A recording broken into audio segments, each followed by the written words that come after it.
That was the key to the Titan's defenses. The ship's hull was made of. The USS Titan returned to Earth's hidden fleet base beneath Luna, carrying news that changed everything.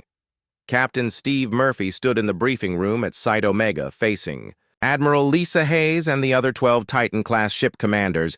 On the main screen behind him, tactical recordings showed the battle in the Vega system. "The enemy is unlike anything we expected," Steve reported to the assembled group. "Individual units are massive and heavily armed, but that is not what makes them dangerous. They adapt to every attack, learn from every encounter, and coordinate their actions across millions of separate units." Commander Janet Ross of the USS. Hercules leaned forward in her chair. She was a veteran pilot who had spent 10 years training on the advanced systems. "But our weapons worked against them?" "Yes, but not in the way we hoped. We can destroy individual units and even large formations, but the swarm is so vast that conventional tactics will not work. We need a completely different approach." Admiral Hayes activated a tactical display showing the current position of the Devourer swarm. Red markers indicated systems that had been completely consumed, while yellow markers showed systems under attack. The pattern was clear. The swarm was moving in a direct line toward the galactic core, consuming everything in its path. "Intelligence reports indicate the swarm will reach the Centauri system in 4 weeks," she announced. "That system contains over 2 billion civilians across 6 planets. The local defense forces are already evacuating, but there is nowhere for that many people to go." Captain Nicole Brown of the USS Athena studied the star map. "What about the alien fleets? Surely they will make a stand somewhere." "The Vorthak Empire tried to fight 3 days ago," Admiral Hayes replied grimly. "They sent their entire 3rd battle fleet to defend the Procyon system. 400 ships, including their newest dreadnoughts. The engagement lasted 27 minutes. The room fell silent. The Vorthak 3rd Fleet was legendary throughout the galaxy for its firepower and tactical expertise. If they could not slow down the swarm, then conventional military forces were useless. "The Galactic Council is in chaos," Hayes continued. "Every major species is pulling back to defend their home systems. There is no coordinated response, no unified strategy. They are going to let the outer regions be consumed while they try to build defenses around the galactic core." Commander Jack Turner of the USS Apollo spoke up. "So it is up to us. 13 ships against an enemy that consumed 400 alien warships in less than half an hour." Steve nodded. "That is exactly right. But we have advantages the aliens do not. Our weapons manipulate fundamental forces that the swarm cannot adapt to as easily. Our defenses are based on physics that their technology cannot process.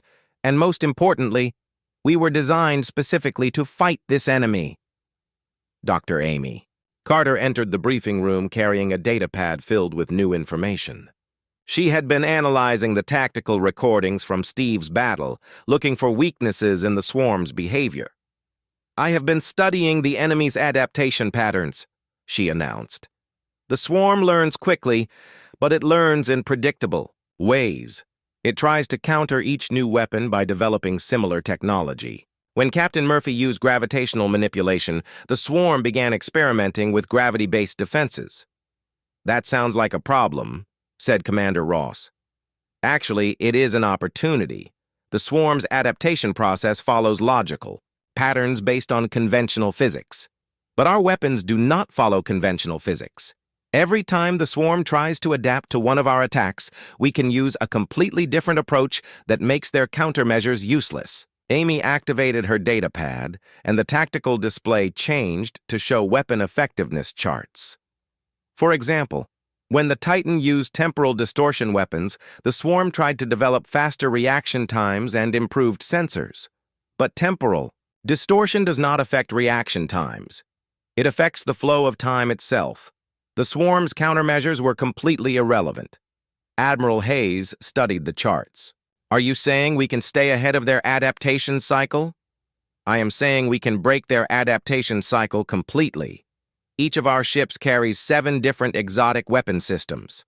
If we coordinate our attacks properly, we can keep the A swarm in a constant state of confusion as they try to adapt to attacks that follow completely different rules of physics. Captain Steve looked around the room at his fellow commanders.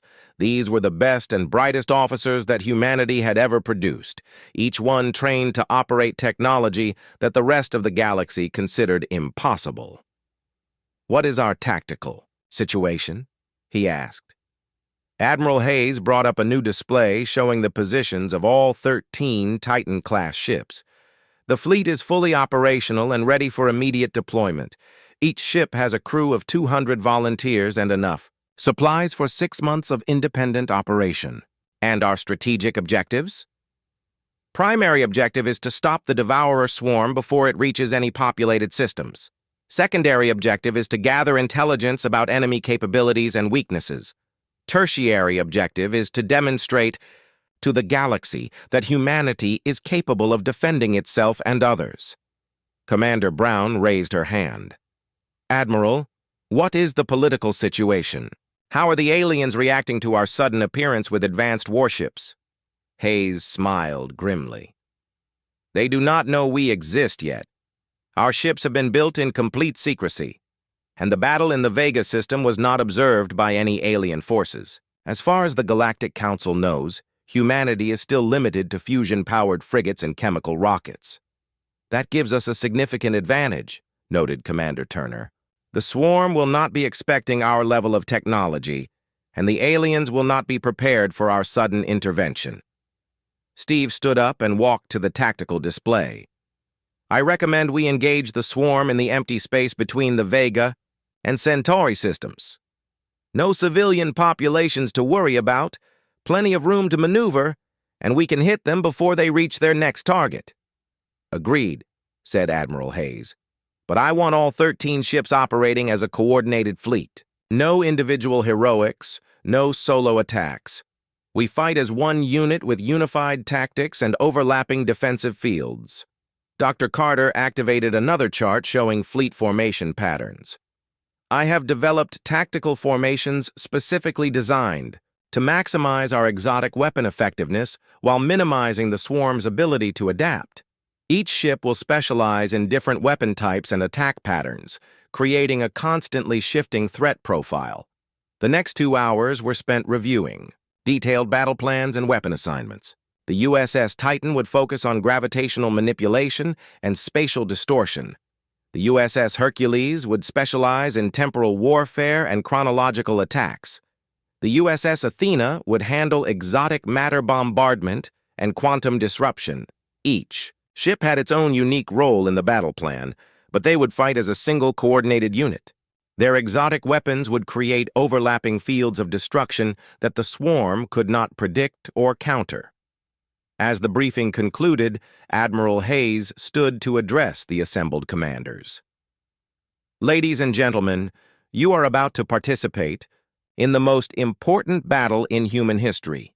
The Devourer swarm has consumed entire civilizations and terrified the galaxy's most advanced species. But humanity has spent 15 years preparing for this moment."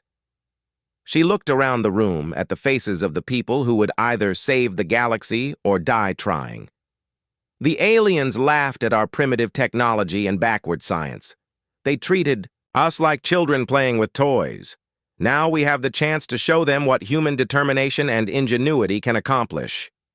Captain Steve felt the weight of responsibility settling on his shoulders. 13 ships and 2,600 crew, members against an enemy that had never been defeated. But those 13 ships represented the most advanced technology humanity had ever created, and those 2,600 people were volunteers who had spent their entire careers preparing for this battle. "When do we launch?" he asked. "In 6 hours, Admiral Hayes replied. "Long-range sensors show the swarm is beginning to move toward the Centauri system. We need to intercept them before they get close enough to threaten civilian populations." As the commanders filed out of the briefing room to return to their ships, Steve paused to look at the tactical display one more time. The red markers showing consumed systems seemed to mock humanity's chances. The yellow markers indicating systems under attack were spreading like a disease across the galaxy, but soon there would be blue markers on that display. Blue markers, showing where humanity's impossible fleet had engaged and defeated an enemy that the entire galaxy feared. The USS Titan and her sister ships were about to prove that being laughed at for 15 years had given humanity the motivation to achieve the impossible. In 6 hours, the Devourer swarm would learn that Earth had not been sitting idle while the galaxy looked down on them. Humanity had been preparing for war with technology so advanced that even the galaxy's greatest civilizations would struggle to understand it. The battle for the galaxy was about to begin, and for the first time since the swarm had appeared, someone was going to fight back with weapons that could actually win. 2 days after the council session, Jake sat in his office aboard Nexus Prime, reviewing reports from human colonies across the galaxy. Each report told the same sad story. Humans were packing up their lives and heading back to Earth or other. Human settlements in the Sol system. Businesses that had taken decades to build were being abandoned. Families were torn apart as some members had alien citizenship and could not leave with their human relatives. The communication system on his desk buzzed. Amy's voice came through the speaker. Ambassador Captain Ben Richards from the Merchant. Vessel Star Runner is requesting an urgent meeting. He says it is about dead humans. Jake felt a chill run down his spine. Send him in immediately. The door opened and Captain Richards walked in. He was a big man with gray hair and weathered hands that showed years of working on spaceships. His face was grim, and he carried a datapad clutched tightly in his right hand. Ambassador Morrison, we have a serious problem, Richards said without waiting for pleasantries. Humans are dying, and I do not think these deaths are accidents. Jake gestured for the captain to sit down. Tell me everything. Richards activated his datapad and placed it on the desk so Jake could see the screen. Photos of 5 different humans appeared, along with their personal information. These 5 people died in the past month, Richards began. All of them were traders who worked different sectors of council space. All of them were found dead under what the local authorities called normal circumstances. Jake studied the photos. 2 men and 3 women, all between the ages of 30 and 50. They looked like ordinary merchants, the kind of people who made their living buying and selling goods between different worlds. What made you connect these deaths? Jake asked. Because I knew all of them, Richards replied. We worked the same. Trade routes. We talked to each other regularly through the merchant communication network, and in the weeks before they died, all 5 of them had been asking the same kinds of questions. What kinds of questions? Richard switched to another screen on his datapad. They were all trying to figure out why certain council representatives had been acting strange. They noticed unusual meeting patterns, secret gatherings, representatives from different species working together when they should have been competing. Jake leaned forward. This sounded similar to what he had observed during the council session. Tell me about each death, Jake said. Richards pointed to the first photo, a woman with short blonde hair. This is Carol Davis. She was found dead in her ship near the Korthax border. Official cause of death was system failure that led to oxygen loss. But Carol was an engineer. She knew her ship better than anyone. She would never have let a simple system failure kill her. He moved to the next photo, a man with dark skin and kind eyes. This is Frank Johnson. He died on a space station in the Outer Rim. They say he had a heart attack. But Frank was young and healthy. He had a complete medical check just 2 weeks before he died. The pattern continued. Each death had an official explanation that seemed reasonable on the surface, but when Richards looked deeper, nothing made sense. Linda Walsh supposedly died from food poisoning, but she always ate at the safest restaurants. Gary Miller apparently fell down some stairs while drunk, but everyone who knew him said he never drank alcohol. Susan Lee was found dead in her hotel room from what looked like natural causes, but she was only 35 years old with no history of health problems. Did they share their findings with anyone before they died? Jake asked. That is the strange part, Richard said. Each of them sent their research to other traders in the network. But when I tried to access those files, they were all corrupted or missing. And the people they sent the information to claim they never received anything. Jake felt the pieces of a puzzle starting to come together, but the picture they formed was frightening. Captain, I need you to be very careful. If these people were killed because of what they discovered, then you could be in danger too. Richards nodded grimly. I know, but someone needs to speak up for them. These were good people, Ambassador. They were trying to understand why the galaxy suddenly turned against humans. They did not deserve to die for asking questions. After Richards left, Jake called Amy into his office. He shared everything the captain had told him, and together they began to develop a plan. We need more information, Jake said. But we have to be careful. If someone is killing humans who ask too many questions, then we are probably being watched. Amy agreed. I have contacts in the station's communications center. Maybe I can find out if our messages are being monitored. While Amy worked on that, Jake decided to visit the station's medical section. If humans were being killed, there might be evidence that the doctors had missed or been told to ignore. Dr. Lisa Hayes worked in Research Station Omega, which was connected to Nexus Prime by a series of transport tubes. Jake had met her several times at diplomatic functions. She was a xenobiologist, someone who studied alien life forms, and she had always been friendly to humans. Jake found Dr. Hayes in her laboratory, looking at samples under a powerful microscope. She was a tall woman, with red hair and freckles, and she looked tired as if she had not slept much recently. Ambassador Morrison, she said when she saw him. This is a surprise. What brings you to my laboratory? I need your help, Dr. Hayes. I am investigating some unusual deaths among human traders. I was hoping you might have some insight. Dr. Hayes set down her microscope and looked at him carefully. That is interesting that you mention unusual deaths. I have been seeing some very strange things in my research lately. She led him to a computer terminal and brought up a series of charts and graphs. For the past 3 months, I have been studying behavioral changes in alien species throughout Council space, she explained. What I found is very disturbing. The data showed clear patterns. Peaceful herbivore species that normally never showed aggression were attacking other aliens. Predatory species that usually hunted alone were forming large packs. Most strange of all, several species were showing signs of what Dr. Hayes called neural manipulation. What does neural manipulation look like? Jake asked. The brain scans show unusual activity in the areas that control decision-making and memory, Dr. Hayes replied.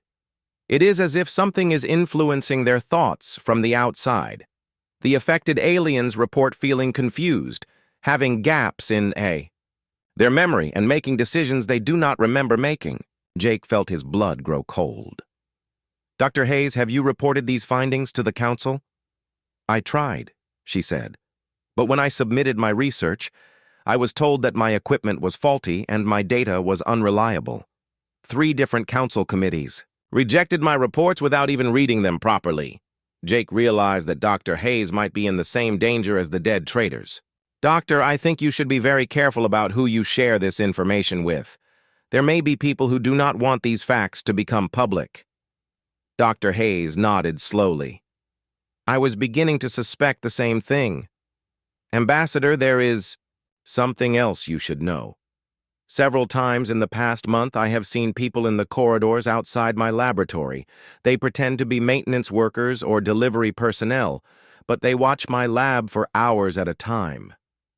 Have you seen their faces clearly? That is the strange part. Every time I try to get a good look at them, something seems wrong. Their faces appear blurry, or I find myself looking away for no reason. It is as if my eyes refuse to focus on them properly. Jake thanked Dr. Hayes and made his way back to his office, his mind racing with new information. Humans were dying under suspicious circumstances. Alien species were being mentally manipulated. Research into these problems was being suppressed, And now there were mysterious watchers whose faces could not be seen clearly. When he arrived at his office, Amy was waiting for him with more troubling news. "Ambassador, I checked our communication records," she said. "Someone has been accessing our files, not just reading them, but copying everything. Our private messages, our meeting notes, even your personal correspondence with Earth. Do we know who?" That is the problem. The access logs show authorized Council security personnel, but when I checked with the security office, they say no one has requested access to our files. Either someone is using fake authorization codes or people in the security office are lying. Jake sat down heavily in his chair. The situation was getting worse by the hour. Someone was killing humans, manipulating aliens, and spying on the human embassy. But who and why? He thought about the mixed group of representatives he had seen at the council session, the way they had coordinated their actions, the way Veltar had changed his behavior after looking at them, the way other representatives had voted as if they were following invisible orders. "Amy, I want you to research those representatives we saw working together during the council session. Find out everything you can about them, when they were appointed, what their voting records look like, whether they have been acting differently recently." "Already working on it," Amy replied. "But Ambassador, I think we should consider the possibility that we are in real danger here. If people are willing to kill human traitors for asking questions, what might they do to Earth's official ambassador?" Jake knew she was right. But he also knew that billions of humans were, depending on him to find answers.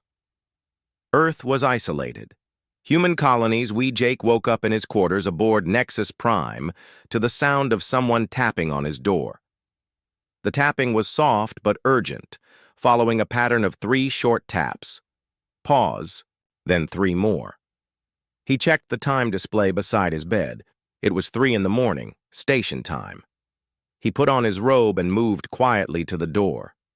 The security viewer showed an empty corridor, but Jake had learned not to trust what his eyes told him on this station. He opened the door just a crack and looked out.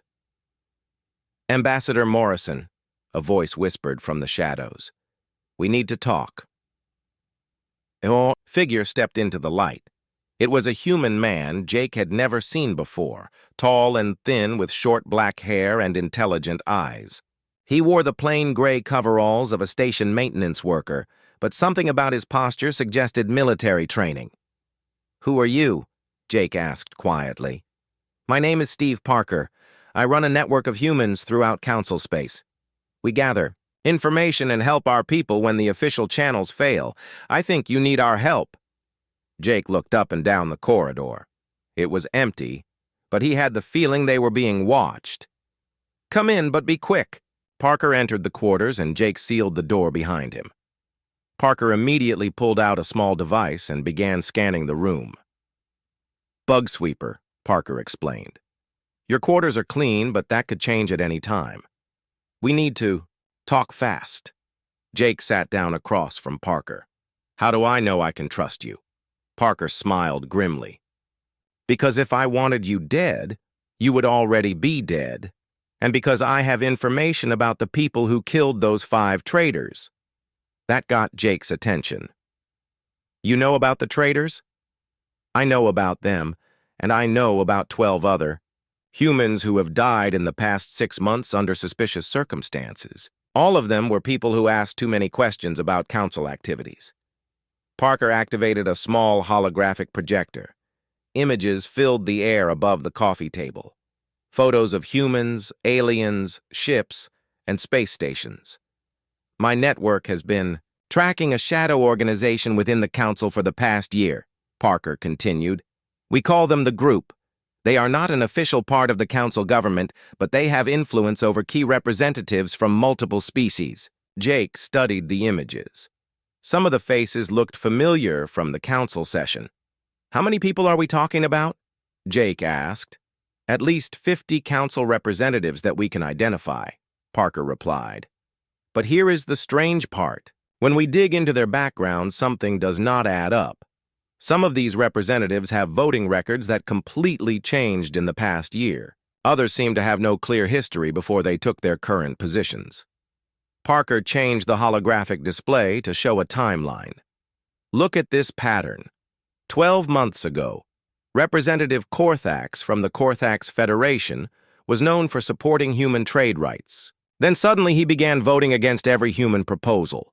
When our people tried to interview him, they said he seemed like a completely different person. Different how? Different mannerisms, different speech patterns, even different physical characteristics. Our agent said it was like talking to someone who was wearing Korthax's face but had never met him before. Jake felt a chill. Are you suggesting these representatives have been replaced? That is exactly what I am suggesting, Parker said. And it gets worse. We have identified similar patterns in at least 12 key positions throughout the council. Hierarchy. Someone has been systematically replacing influential council members with imposters. The holographic display showed a complex network diagram. Lines connected different council representatives, showing their relationships and influences. Jake could see how a small group of imposters could control much larger numbers of legitimate representatives through pressure, blackmail, or manipulation. Who is behind this? Jake asked. That is what we are trying to figure out, Parker replied. But we have some theories. 3 months ago, one of my agents managed to record a secret meeting between several group members. The audio quality was poor, but we picked up some interesting phrases. Parker played an audio file. The voices were distorted and hard to understand, but Jake could make out fragments of conversation. The human problem must be solved. Their detection abilities could expose us. Earth must be isolated until elimination is complete. Jake's blood ran cold. They are planning to eliminate Earth? That is what it sounds like, Parker confirmed. The quarantine is not about biological contamination. It is about preparing for something much worse. Parker shut off the holographic display and put his equipment away. Ambassador, my network, has been compromised. 3 of my best agents have been killed in the past month. The people we are dealing with have resources and capabilities that go far beyond normal council politics. What do you need from me? Jake asked. Access, Parker replied. You can go places and talk to people that my agents cannot reach. You can ask questions that would be suspicious coming from unknown humans. And you have diplomatic immunity, which might keep you alive longer than the rest of us. Jake thought about Amy, about Dr. Hayes, about Captain Richards and all the other humans who were at risk. What do you want me to do? Parker handed him a small communication device. Use this to contact me when you learn something new. But be careful. We think they have technology that can monitor most forms of communication. This device uses quantum encryption that should be harder to intercept. How do I know when I find one of these imposters? That is the problem, Parker said. They are very good at copying the people they replace, but there are small signs. They sometimes forget details about the original person's life. They may react strangely to unexpected questions. And there is something else. Parker paused, as if he was not sure he should continue. What? Jake pressed. Some of my agents report that being near these imposters makes them feel uncomfortable in ways they cannot explain. Like there is something fundamentally wrong about them that the human mind can sense, even when the eyes cannot see it. After Parker left, Jake could not sleep. He sat by his window looking out at the lights of Nexus Prime, thinking about everything he had learned. A shadow organization was systematically taking control of the Galactic Council. They were killing humans who asked too many questions, and they were planning something terrible for Earth. The next morning, Jake decided to test Parker's theories. He would attend the regular council committee meetings and observe the representatives Parker had identified as possible imposters. The first meeting was the Trade Relations Committee. Jake had attended dozens of these meetings over the years, and he knew most of the regular members. As he walked into the committee room, he made a point of greeting each representative personally. "Good morning, Representative Zeltar," he said to a Zephyrian diplomat he had known for 3 years. "How is your daughter doing at the academy?" Zeltar looked at him blankly for a moment. My daughter? Yes, you told me last month that she was studying xenobiology at the Central Academy. You were very proud of her research project on quantum biology. Oh yes, Zeltar replied quickly. She is doing very well. Thank you for asking. But Jake noticed that Zeltar's voice sounded different, and he avoided eye contact during the conversation. More importantly, Jake felt a strange sense of unease when he was close to the alien, as if something was wrong, but he could not identify what. Jake tried similar tests with other representatives throughout the day. In each case, he asked personal questions about things the real representatives would have remembered. Some handled the questions smoothly, but others showed signs of confusion or gave answers that did not quite fit. By the end of the day, Jake had identified at least 6 representatives, who seemed to be different from the people he had known for years. The changes were subtle, but they were there. That evening, Jake met with Amy in his office and shared what he had learned. So you think these people have been replaced by imposters? Amy asked. I think that is exactly what happened, Jake replied. The question is replaced by whom and how. Amy had been doing her own research. Ambassador, I found something interesting in the council personnel records. 5 of the representatives you identified as suspicious have all had recent medical checkups at the same facility, a private clinic on level 47 that specializes in exotic species medicine. That could be where the replacements are happening, Jake realized. If you can get someone into a medical facility, you would have time and privacy to make the switch. There is something else, Amy continued. I checked the clinic's records. They have been treating an unusually high number of council representatives in the past year. Way more than would be normal for a facility that size. Jake made his decision. We need to investigate that clinic, but we have to be smart about it. If we are right, then the people running it are dangerous. He activated the communication device Parker had given him. Steve, this is Jake. I think we found where they are making the switches. We need to plan a reconnaissance mission. Parker's voice came through the device clearly. Roger that. I will get a team together. But Jake, if we are right about this, then we are about to step into something much bigger and more dangerous than we imagined. Jake looked out his window at the lights of Nexus Prime, somewhere in this massive statue. Dr. Tony Martinez wiped sweat from his forehead as he carefully brushed dirt away from the ancient stone tablet. He had been working in the ruins on Kepler 442b for 6 months, but this discovery was unlike anything he had found before. The planet was on the edge of council space, far from the busy trade routes and political centers. It was the perfect place for an archaeologist to work without interference. Tony was a small man with dark hair and patient eyes. He had spent 15 years studying alien civilizations, but the ruins on Kepler 442b were older than anything in the known records. The stonework was incredible, with carvings that seemed to tell a story stretching back millions of years. His assistant, a young woman named Maria Santos, came running across the dig site with excitement in her voice. Dr. Martinez, you need to see what we found in the lower chamber, she called out. The translation computer has been working on those symbols all night, and the results are incredible. Tony followed Maria down a narrow stone stairway into the underground portion of the ruins. Electric lights had been strung along the walls, casting strange shadows on the ancient carvings. The air was cool and dry, preserved by the planet's thin atmosphere. In the center of the chamber stood a massive stone pillar covered with hieroglyphs. The symbols were unlike anything in the current galactic databases, but they had a quality that seemed almost familiar to Tony, as if his mind could almost understand them without translation. What did the computer find? Tony asked. Maria activated her datapad and began reading from the translation. It is a historical record, Dr. Martinez, but not just any history. This tells the story of a war that happened long before any of the current galactic civilizations existed. The translation was rough, but the story it told was clear enough. Millions of years ago, the galaxy had been home to a coalition of advanced species.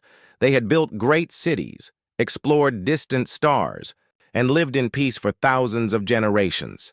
Then the Devourers came. According to this text, Maria continued, the Devourers were not from this galaxy. They came from the dark spaces between the stars, hungry for something the local species possessed. Tony studied the hieroglyphs more closely. The symbols showed creatures that seemed to shift and change shape with no fixed form. They moved like shadows, flowing from one shape to another. What were they hungry for? Tony asked. Consciousness itself, Maria replied. The text says they could consume the minds of living beings, absorbing their memories, their personalities, their very sense of self, and once they had devoured someone completely, they could wear that person's form perfectly. Tony felt a chill, despite the warm air in the chamber. Shapeshifters? More than that, Maria said. Perfect mimics. The text says that once a devourer consumed someone, it could fool even the victim's closest family members. They had access to all the victim's memories, all their knowledge, all their relationships. The story continued.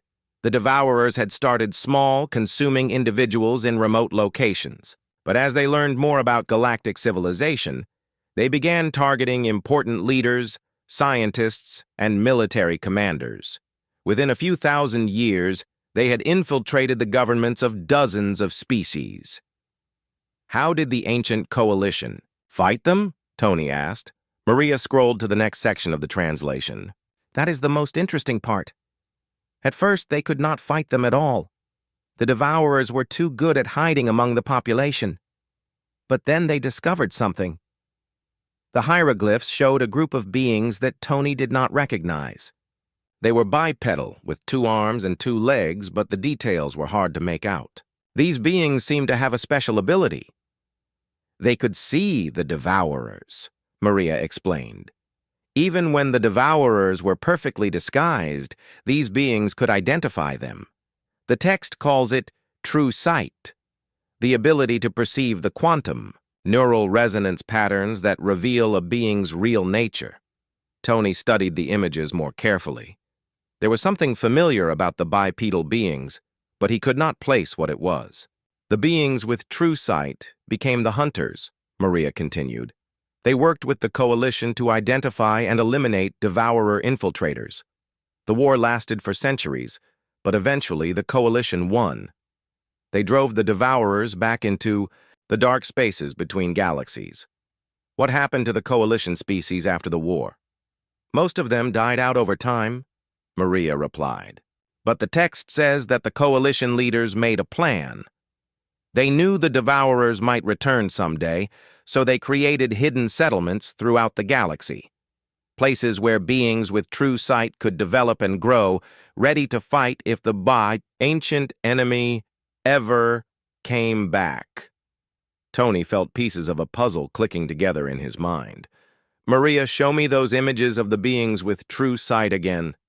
She brought up the hieroglyphs on her data pad. Tony studied them carefully, comparing them to his knowledge of current galactic species, the body structure, the limb proportions, the general shape. Maria, I think these beings were human ancestors. What? Maria looked at the images again. Dr. Martinez, that would mean humans are descended from the ancient coalition, Tony finished. And if the text is accurate, it would mean we still carry the genes for true sight. Tony's communication device buzzed. A message was coming in from Nexus Prime, marked as urgent. He activated the device and Jake Morrison's face appeared on the small screen. Tony, I need your help, Jake said without preamble. We have a situation here that involves ancient history and possible shape-shifting infiltrators in the Council. Tony exchanged a look with Maria. Jake, you are not going to believe what we just discovered. Over the next hour, Tony shared everything they had learned from the ruins. Jake, in turn, told them about the suspicious deaths, the behavioral changes in alien species, and the evidence that Council representatives were being replaced by imposters. Tony, do you think the Devourers could have returned? Jake asked. Based On what you are telling me, I think they never left, Tony replied. They might have been hiding in the galaxy all this time, waiting for the right moment to make their move. Jake looked troubled. If that is true, then the quarantine of Earth makes perfect sense. They are not trying to protect the galaxy from humans. They are trying to protect themselves from human detection abilities. Tony nodded. According to the text, humans should be able to identify devourers even when they are perfectly disguised. Our brains are supposed to pick up on quantum neural resonance patterns that reveal their true nature. Tony, I need you to come to Nexus Prime immediately. Bring all your research and your translation equipment. If we are right about this, then humanity is the key to stopping a threat that could destroy the entire galaxy. We will pack everything tonight, Tony replied. But Jake, be careful. If the Devourers know what humans can do, then you are in extreme danger. They will do anything to prevent you from exposing them. After ending the communication, Tony and Maria worked through the night to pack their equipment and research materials. The ruins held more secrets, but those would have to wait. Right now, the living galaxy needed the knowledge of the ancient dead. As they prepared to leave Kepler 442b, Tony found himself looking up at the stars with new understanding. For millions of years, humanity's ancestors had carried the genetic memory of an ancient war. They had been placed on Earth as guardians, waiting for the day when the galaxy would need their special abilities again. That day had come. The Devourers were back, and they had infiltrated the highest levels of galactic government. They were systematically isolating and eliminating humans because they knew that humanity posed the greatest threat to their plans. But they had made one crucial mistake. They had revealed themselves too early, before they could completely eliminate the human presence in the galaxy. Now Jake Morrison and his allies knew what they were fighting, and they had the ancient knowledge needed to fight back. Tony sealed the last container of research materials and looked one more time at the stone pillar with its warning from the past. The ancient coalition had left this message for their descendants, hoping that someday it would be found by those who needed it most. "We are coming, Jake," Tony said to himself. "And we are bringing the weapons our ancestors used to win, the first war against the Devourers." The transport ship lifted off from Kepler 442b, carrying Tony and Maria toward Nexus Prime. Behind them, the ancient ruins stood silent in the planet's thin air, their purpose finally fulfilled after millions of years of waiting. In the depths of space, old enemies stirred with growing concern. The humans were learning too much, too quickly. Soon, they would have to be dealt with permanently, before their dangerous knowledge could spread to the rest of the galaxy. The second war between the Coalition and the Devourers was about to begin. Captain Helen Brooks stood on the bridge of the UES Defender, hidden deep within the asteroid belt of the Sol system. The ship was humanity's most advanced warship, built in secret over the past 5 years as Earth prepared for the possibility of conflict with hostile alien forces. Helen had never imagined that the threat would come from within the Galactic Council itself. Helen was a career military officer, 42 years old with short brown hair and sharp blue eyes that missed nothing. She had commanded the Defender for 3 years, but this was the first time her ship had been called into active service. The message from Ambassador Morrison had been brief but urgent. Humanity was under attack by shape-shifting infiltrators, and Earth needed to be ready for war. "Captain," Lieutenant Carl Johnson called from his station at the science console. "We are receiving the data package from Ambassador Morrison now." Carl was the ship's technology specialist, a thin young man, with an exceptional gift for understanding alien equipment and adapting it for human use. He had graduated first in his class from the Earth Defense Academy, and Helen trusted his judgment completely. "Put it on the main screen," Helen ordered. The bridge's main display filled with images from Tony Martinez's archaeological research. Ancient hieroglyphs told the story of the Devourers and their war with the Galactic Coalition millions of years ago. Helen studied the images carefully, paying particular attention to the beings with true sight who had been able to identify the shape-shifting enemies. "Carl, do you see the resemblance?" Helen asked. "Yes, Captain. Those ancient beings look remarkably similar to modern humans. If Dr. Martinez is correct, we are their descendants, and we should have inherited their ability to detect devourers." Helen's executive officer, Commander Rita Walsh, joined them at the main screen. Rita was an experienced intelligence officer who had spent years studying alien psychology and behavior patterns. "Captain, if we really have this detection ability, we should test it immediately," Rita suggested. "Ambassador Morrison sent us security footage from the council sessions. We could see if our crew can identify the suspected infiltrators." Helen agreed. "Carl, set up a testing protocol. I want every crew member to review the footage and mark anyone who seems wrong to them, even if they cannot explain why." Over the next 6 hours, all 120 crew members of the Defender participated in the test. They were shown footage of council sessions, diplomatic meetings, and casual interactions between various alien representatives.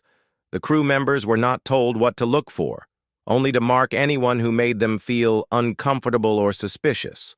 The results were remarkable. "Captain, look at this," Carl said, displaying the test results on his console. Every single crew member identified the same 12 individuals as suspicious. They could not explain why, but they all had the same reaction to the same people. Helen studied the faces on the screen. "These match Ambassador Morrison's list of suspected infiltrators exactly." "There is more," Carl continued. "I ran the same test using footage of known legitimate council representatives. Our people had no negative reactions to them at all. Whatever ability we have, it seems to be very specific to the Devourers." Rita frowned as she studied the data. "Captain, this is incredible, but it also means we are in serious danger. If humans can naturally detect these creatures, then they will do anything to eliminate us before we can expose them." Helen nodded grimly. "Which explains the quarantine of Earth and the systematic elimination of human traitors. They are trying to remove us from the galaxy before we realize what we can do." Carl had been working on something at his station while they talked. "Captain, I have an idea. If our brains can naturally detect the quantum neural resonance patterns that reveal devourers, maybe I can build a device that amplifies that ability." "What kind of device?" Helen asked. "A quantum neural amplifier," Carl replied. "It would read the brain patterns of humans when they encounter suspected devourers, then enhance and broadcast those patterns. In theory, it could force the devourers to reveal their true forms." Helen considered the implications. "How long would it take to build?" "With the resources we have on the ship, maybe 18 hours. But, Captain, we would need test subjects to calibrate it properly." Rita had an idea. "Captain, Steve Parker's intelligence network has captured 3 suspected infiltrators in recent weeks. They are being held in a secure facility on Luna. We could coordinate with them for testing." Helen made her decision. "Carl, start building your device. Rita, contact Parker and arrange for testing, and send a message to Ambassador Morrison. Tell him we may have found a weapon that can turn the tide of this war." The next day, a small team from the Defender traveled to the secret facility on Luna. The base was hidden inside an old mining complex, where Parker's people had been interrogating suspected devourers for weeks without success. The creatures were too skilled at maintaining their false identities even under pressure. Carl brought his prototype quantum neural amplifier, a device about the size of a briefcase covered with blinking lights and strange sensors. Helen, Rita, and 6 other crew members accompanied him as test subjects. Parker met them at the facility entrance. He looked tired and frustrated. "Captain Brooks, I hope your device works. We have been questioning these 3 for weeks, and they maintain their false identities perfectly. If we did not have evidence of their suspicious activities, we would think they were legitimate council representatives." The first test subject was someone who claimed to be Representative Korthax, from the Korthax Federation. He looked exactly like the rocky, wheel-shaped being that Helen had seen in council footage for years. His mannerisms, his speech patterns, even his personal memories seemed completely authentic. Carl activated the quantum neural amplifier and aimed it at the suspected infiltrator. The device began to hum softly, and displays showed increasing levels of neural activity from the human test subjects. "I feel something," Rita said quietly. "Like there is something fundamentally wrong with that creature, but I cannot put my finger on what." Carl increased the amplifier's power. The humming grew louder, and the human team members began to show signs of distress. "Captain," one of the crew members said urgently, "that thing is not what it appears to be. Something inside me is screaming that it is dangerous." Carl pushed the amplifier to maximum power. Suddenly, the creature that looked like Korthax began to convulse. Its rocky exterior started to ripple and shift, like water disturbed by wind. "What is happening to it?" Parker asked in amazement. The false Korthax collapsed to the floor of its cell, its body writhing and changing. The rocky exterior dissolved, away, revealing something underneath that made Helen's blood run cold. The true form of the devourer was like a living shadow, constantly shifting and flowing. It had no fixed shape, but seemed to be made of dark energy that hurt to look at directly.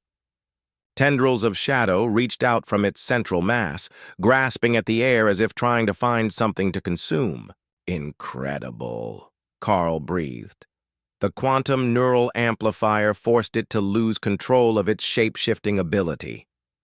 The shadow creature suddenly spoke, but not with Korthax's voice. Instead, it used a voice that seemed to come from everywhere at once, filled with hunger and hatred. "You cannot stop us, humans. We have infiltrated your council. We control your leaders. Soon your species will be eliminated, and the galaxy will feed our hunger for eternity." Helen stepped closer to the cell, her hand on her weapon. "How many of you are there?" The shadow creature laughed, a sound like breaking glass. "More than you can imagine. We have been hiding among your alien friends for decades, learning, growing, preparing. The quarantine of Earth was just the beginning. Soon your world will burn, and your detection abilities will die with you." The testing continued with the other two prisoners, with identical results. Each time Carl activated the amplifier at full power, the suspected infiltrators lost control and revealed their true shadow forms. But more importantly, Helen discovered that the device had a range limitation. It only worked when the humans operating it were within about 50 meters of the target. Beyond that distance, the quantum neural resonance patterns were too weak to force the transformation. "This is both good news and bad news," Helen explained to her team after the testing was complete. "The good news is that we have a weapon that can expose devourers. The bad news is that we have to get very close to use it, which puts us in extreme danger." Rita had been thinking about tactical applications. "Captain, if we can build more of these devices and distribute them to human settlements throughout the galaxy, we could begin identifying and eliminating the infiltrators. That assumes we can get the devices to our people before the devourers realize what we are doing," Helen replied. "Once they know we have this capability, they will move quickly to eliminate all humans before we can use it against them." Carl had more technical concerns. "Captain, building these devices in quantity will require resources and manufacturing facilities that we do not have. We need the industrial capacity of Earth itself, or major human colonies."